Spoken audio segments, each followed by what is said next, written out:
Hi friends, എല്ലാവർക്കും futures trading അക്കാദമിയുടെ മറ്റൊരു വീഡിയോയിലേക്ക് സ്വാഗതം. നമ്മൾ കഴിഞ്ഞ ദിവസം കുറച്ച് പേ ഔട്ടിൻ്റെ ഡീറ്റെയിൽസ് കാര്യങ്ങളൊക്കെ ഞാൻ അപ്ഡേറ്റ് ചെയ്തിരുന്നു. അപ്പോൾ ഞാൻ അതിൽ പറഞ്ഞിരുന്നു എനിക്ക് ആകെ എക്സ്പെൻസ് ആയത് $38, ഏകദേശം 2500 രൂപ അടുത്താണ് എനിക്ക് എക്സ്പെൻസ് ആയത്. ഞാൻ അതിൽ നിന്നും ഏകദേശം ഒരു $6000 അടുത്ത് പേ ഔട്ട് എടുത്തു എന്ന് പറഞ്ഞു. പക്ഷെ അത് എന്നോട് കുറേ പേര് പേഴ്സണലി അറിയാവുന്നവരുണ്ട്, പിന്നെ പുതുതായിട്ട് ആ വീഡിയോ കണ്ടിട്ട് എന്നെ അറിയാത്ത ആൾക്കാരുണ്ട്. അതിൽ കുറേ പേരൊക്കെ നമുക്ക് മെസ്സേജ് അയച്ചു, ഇത് ഫേക്കായിട്ട് ക്രിയേറ്റ് ചെയ്തതാണോ അങ്ങനെയുള്ള കാര്യങ്ങളൊക്കെ ചോദിച്ചിട്ട് മെസ്സേജ് അയച്ചിരുന്നു.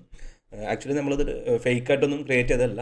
നമ്മൾ അപ്പെക്സ് ട്രേഡർ ഫണ്ടിങ് എന്ന് പറയുന്ന ഫണ്ടഡ് ഫേംസിൻ്റെ ഒരു 50K അക്കൗണ്ട് എടുത്തിരുന്നു. ആദ്യം ഒരു അക്കൗണ്ട് എടുത്തു, ആ അക്കൗണ്ട് ഞാൻ ഫെയിൽ ആവുകയായിരുന്നു. രണ്ടാമതെടുത്ത അക്കൗണ്ട് വിൻ ചെയ്തതിന് ശേഷമാണ് നമ്മൾ ആ ഒരു പേ ഔട്ടിലേക്ക് എത്തിയത്. ഏകദേശം $6000 എടുത്തു. അത്യാവശ്യം നല്ല FTM ഒക്കെ കഴിഞ്ഞാൽ നല്ല രീതിയിൽ പോകുന്നൊരു ഫേമാണ് അപ്പെക്സ് ട്രേഡർ ഫണ്ടിങ് എന്ന്. അത്യാവശ്യം നല്ല പേ ഔട്ടും കൊടുക്കുന്ന ഒരു കമ്പനിയാണ്. ഇനി ഇവർ മെയിനായിട്ട് നമ്മൾ ചെയ്യുന്ന പിപ്സ് പോലെ അല്ലെങ്കിൽ ഫണ്ട് നെക്സ്റ്റ് പോലെയുള്ള CFDയിലല്ല ഇവർ നമുക്ക് ചലഞ്ചസും കാര്യങ്ങളും എല്ലാം കൊടുക്കുന്നത്. ഇവർ ഫ്യൂച്ചേഴ്സ് എന്ന സെഗ്മെൻറ്റിലാണ് കൊടുക്കുന്നത്. നമ്മളെല്ലാവരും ചെയ്തുകൊണ്ടിരിക്കുന്നത് CFDയിലാണ്. CFD ഒരു സെൻട്രലൈസ്ഡ് പ്ലാറ്റ്ഫോം കാര്യങ്ങളൊന്നുമല്ല. ഫ്യൂച്ചേഴ്സ് ആണെന്നുണ്ടെങ്കിൽ US സെൻട്രലൈസ്ഡ് കോമെക്സ് എന്ന് പറയുന്ന എക്സ്ചേഞ്ച് വഴിയുള്ള ട്രേഡിംഗ് ആണ് കൊടുക്കുന്നത്. സെയിം എല്ലാ സ്ഥലത്തും സെയിം പ്രൈസും കാര്യങ്ങളായിരിക്കും നമുക്ക് അവൈലബിൾ ആയിട്ടുള്ളത്. CFDയിലാണെന്നുണ്ടെങ്കിൽ ഫണ്ടിങ് പിപ്സിൻ്റെ ലോയിൽ ചെറിയ വ്യത്യാസം ഉണ്ടാവും, ഫണ്ട് നെക്സ്റ്റിൻ്റെ ലോയിൽ വ്യത്യാസം ഉണ്ടാവും. അതുപോലെ തന്നെ സ്പ്രെഡ് എടുത്തു പോകുന്ന കുറച്ച് പ്രശ്നങ്ങളൊക്കെ നമുക്ക് ഫേസ് ചെയ്യാറുണ്ട്. അതേപോലെ തന്നെ നമുക്ക് ഇതിനകത്ത് നമുക്ക് വൺ ഫേസ് ഉള്ളൂ. ഒരു 50K അക്കൗണ്ട് നമുക്ക് പാസ്സാവാനായിട്ട് ഒരു 50K നമുക്ക് ഒരു $3000 ആയി കഴിഞ്ഞാൽ നമ്മൾ ആ ഫസ്റ്റ് ഫേസ് കഴിയും. അതേപോലെ ഇപ്പോൾ ഓഫറുള്ള സമയമൊക്കെ ആണെന്നുണ്ടെങ്കിൽ 80%, 90% ഒക്കെ ഓഫർ ഉണ്ടാകും. ഞാനൊരു 80% എടുത്ത സമയത്താണ് എടുത്തത്. ഇപ്പോൾ 90%ൻ്റെ ഓഫർ ഉണ്ട്. ആ ഒരു സമയത്ത് നിങ്ങൾക്ക് എടുക്കുകയാണെന്നുണ്ടെങ്കിൽ നിങ്ങൾ മെയിനായിട്ട് ശ്രദ്ധിക്കുക, ഇവർക്ക് 3 പ്ലാറ്റ്ഫോംസ് ഉണ്ട്. ഒന്ന് ട്രേഡ് ഔട്ട് ഉണ്ട്, അതുപോലെ വെൽത്ത് ചാർട്ട് ഉണ്ട്. വെൽത്ത് ചാർട്ട് ആണെന്നുണ്ടെങ്കിൽ 90% ഓഫർ കിട്ടും. അതൊരു പുതിയ പ്ലാറ്റ്ഫോമാണ്, പക്ഷേ അത് ഞാൻ അത്രയും ഉപയോഗിച്ച് ശീലിച്ചിട്ടില്ല. കുറച്ചും ബെറ്റർ ആയിട്ടുള്ളത് ട്രേഡ് ഔട്ട് എന്ന് പറയുന്ന ഇത് എടുക്കായിരിക്കും. പിന്നെ നിങ്ങൾ ചാടിക്കരയൊന്നും 100K ഒന്നും എടുക്കാനൊന്നും പോകണ്ട. നിങ്ങൾ ഇതിനെക്കുറിച്ച് കുറേ കാര്യങ്ങൾ പഠിക്കാനും കാര്യങ്ങളൊക്കെ ഉണ്ടാവും. ട്രേഡ് ഔട്ട് എടുക്കുക. ട്രേഡ് ഔട്ട് എടുത്തിട്ട് നമുക്ക് ട്രേഡിംഗ് വ്യൂവിലേക്ക് ആക്സസ് ചെയ്യാൻ പറ്റുന്ന ഒരു ഓപ്ഷൻ ഉണ്ട്. ഞാനതൊരു വീഡിയോ ഒരെണ്ണം ചെയ്തിട്ടുണ്ട്.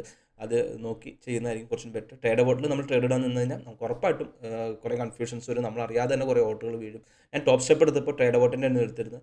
ആ ഒരു സമയത്ത് നല്ല രീതിയിൽ എനിക്ക് ഇഷ്യൂസ് ഫേസ് ചെയ്തിരുന്നു. അപ്പോൾ അതുകൊണ്ട് നിങ്ങൾക്കും അങ്ങനെ സംഭവിക്കാതിരിക്കട്ടെ എന്ന് വിചാരിച്ചിട്ടാണ് ഞാൻ അതിനെക്കുറിച്ച് പറഞ്ഞത്. നമുക്ക് ഇവരുടെ പേയ്മെൻറ്റിൻ്റെ പ്ലാറ്റ്ഫോമിലേക്ക് പോയി കഴിഞ്ഞാൽ പ്ലെയിൻ എന്ന് പറയുന്ന പ്ലാറ്റ്ഫോം വഴിയാണ് ഇവർ പേയ്മെൻറ്റ് കൊടുക്കുന്നത്. എനിക്കിപ്പോൾ മൂന്നാമത്തെ പേ ഔട്ട് ആവുന്നു. നാളെ ഓൾറെഡി ഒരു മോർണിംഗ് ഒക്കെ ആകുമ്പോഴത്തേക്കും നമ്മുടെ അക്കൗണ്ടിൽ ഇതാകും. ഓക്കെ, നിലവിൽ ഇപ്പോൾ പെയ്ഡ് എന്ന ഓപ്ഷൻ കാണിക്കുന്നുണ്ട്. ഞാനിപ്പോൾ 23-ാം തീയതി വരെയാണ് ഞാൻ നോക്കിയിരുന്നത്. എന്തായാലും മിക്കവാറും ഇപ്പോൾ അക്കൗണ്ടിൽ ഓൾറെഡി ക്രെഡിറ്റ് ആയിട്ടുണ്ടാവും ആ ഒരു എമൗണ്ട്. അതേപോലെ തന്നെ പ്ലെയിൻ ആയതുകൊണ്ട് നമുക്ക് INR വഴിയാണ് നമുക്ക് പേയ്മെൻറ്റ് വരുന്നത്. നമുക്ക് ഡോളറിലല്ല കൺവേർട്ട് ചെയ്ത് വരുന്നത്. പ്ലെയിൻ നമുക്ക് ഇവർക്കൊരു ചെറിയൊരു ഇത് ഉള്ളതെന്ന് വെച്ചിട്ടുണ്ടെങ്കിൽ ബിനാൻസ് വഴി ട്രാൻസ്ഫർ ചെയ്യാനുള്ള ഓപ്ഷൻ നിലവിലില്ല. എനിക്ക് ഫസ്റ്റ് ഈ ഒരു അക്കൗണ്ടിലും എനിക്ക് ഫസ്റ്റ് ഡിനേ അക്കൗണ്ടിൽ ആയിരുന്നു. അതേപോലെ തന്നെ നമുക്ക് ഇവർ പ്ലാൻസ് എന്ന് പറഞ്ഞു കഴിഞ്ഞാൽ 50K ഒക്കെ ആണെന്നുണ്ടെങ്കിൽ നിങ്ങളാദ്യം തന്നെ രജിസ്റ്റർ ചെയ്യുക. രജിസ്റ്റർ ചെയ്തതിന് ശേഷം ഇവിടെ ഒരു ഓപ്ഷൻ ഉണ്ട്, ഇവിടെ കൂപ്പൺ കോഡ് അടിച്ച് കഴിഞ്ഞാൽ നമുക്കത് വരും. അതേപോലെ തന്നെ ക്രെഡിറ്റ് കാർഡ് ഉള്ളവർക്കാണ് ഇത് എടുക്കാനായിട്ട് സാധിക്കുകയുള്ളൂ.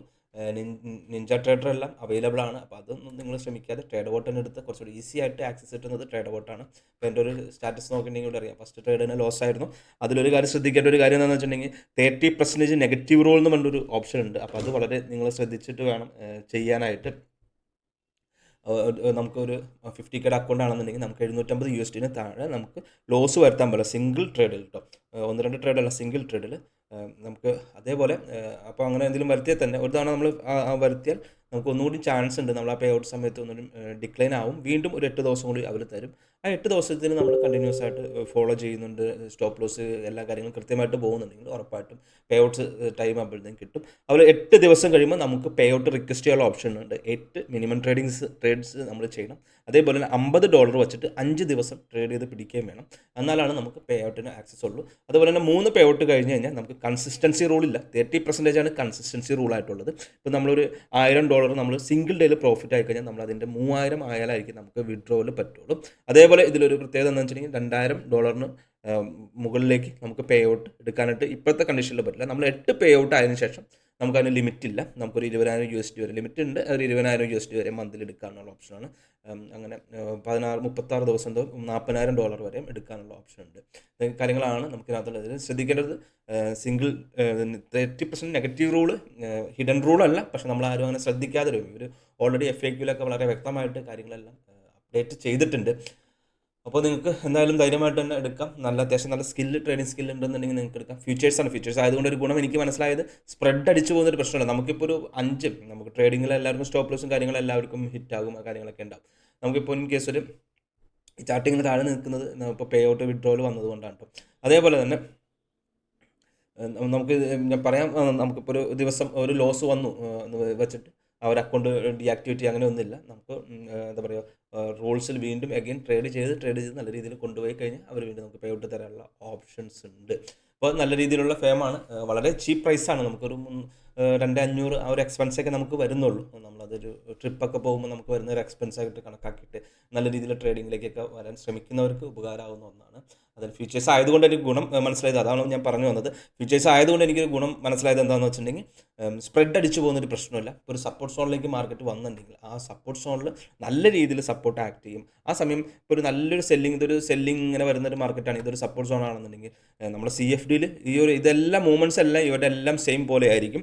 ആ ഒരു സപ്പോർട്ട് സോണിൽ എത്തുമ്പോൾ CFD ഒന്ന് പയ്യെ താഴത്തേക്ക് പോയി നമ്മുടെ SL ഒക്കെ അടിച്ച്, കാരണം ലിക്വിഡിറ്റി പ്രൊവൈഡർക്ക് അറിയാം എവിടെ നമ്മുടെ SL കിടക്കണേ എന്നുള്ളത് അറിയാം. അവർ SL അടിച്ചിട്ടായിരിക്കും മൂവ്മെൻറ്റ് ഉണ്ടാവുക. ഇവിടെ നമുക്ക് എല്ലാ സ്ഥലത്തും ഇപ്പോൾ എനിക്ക് കിട്ടുന്ന അതേ ഡാറ്റ തന്നെ ആയിരിക്കും മറ്റൊരാൾക്കും കിട്ടുക. സെൻട്രലൈസ്ഡ് ആയതുകൊണ്ട് തന്നെ അങ്ങനത്തെ പ്രശ്നങ്ങളില്ല. അതുകൊണ്ട് തന്നെ നമുക്കൊരു 5 സ്റ്റോപ്പ് ലോസ് ഒരു മന്ത് അടിക്കുന്നുണ്ടെങ്കിൽ ഈ ഫ്യൂച്ചേഴ്സ് ചെയ്യുമ്പോൾ നമുക്കൊരു 3 എണ്ണമായിട്ട് കുറയും. 2 എണ്ണത്തിൽ നിന്നൊക്കെ നമ്മൾ എസ്കേപ്പ് ആവാനുള്ള സാധ്യത. നമുക്കിത് ട്രേഡ് ചെയ്ത് കഴിയുമ്പോഴാണ് നിങ്ങൾക്ക് അതിൻ്റെ ബെനിഫിറ്റ്സ് എന്താണെന്നുള്ളത് മനസ്സിലാവുള്ളൂ. എന്തായാലും നിങ്ങൾക്കും ധൈര്യമായിട്ട് തന്നെ ട്രൈ ചെയ്യാവുന്ന ഒരു ഫേമാണ് അപ്പെക്സ് ഫണ്ടിങ് ഫേം. അതേപോലെ തന്നെ നെക്സ്റ്റ് ഡേ ഒരു നല്ലൊരു ഫേം കൂടി നമ്മൾ ഇത് ചെയ്തിട്ടുണ്ട്. ഫീച്ചേഴ്സിൻ്റെ ഡെയിലി പേ ഔട്ട് കിട്ടുന്ന ഒരു ഫേമിനെ കുറിച്ച് ഡീറ്റെയിൽ ആയിട്ടൊരു വീഡിയോ തന്നെ അടുത്ത ദിവസം ചെയ്യാം. ഞാൻ എൻ്റെ അക്കൗണ്ടും കാര്യങ്ങളൊക്കെ എടുത്ത് വരുന്നേ ഉള്ളൂ, പേ ഔട്ടിലേക്ക് ആയിട്ടില്ല. എന്തായാലും നമുക്ക് നോക്കാം.